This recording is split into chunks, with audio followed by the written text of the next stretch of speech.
অল্প পানি বের হয়ে গিয়েছে। এবার আদা রসুন দিয়ে দেবো।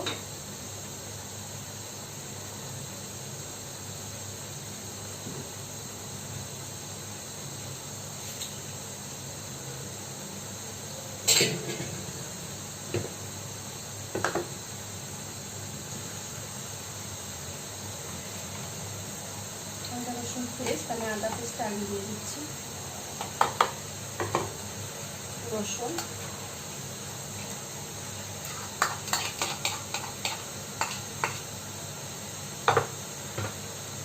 এবার আরো কিছুক্ষণ করতে হবে, একদম পানিটা কমে যাবে সেই পর্যন্ত আসলে গুঁড়া করবো আমি। ছিপে শুধু ছিপে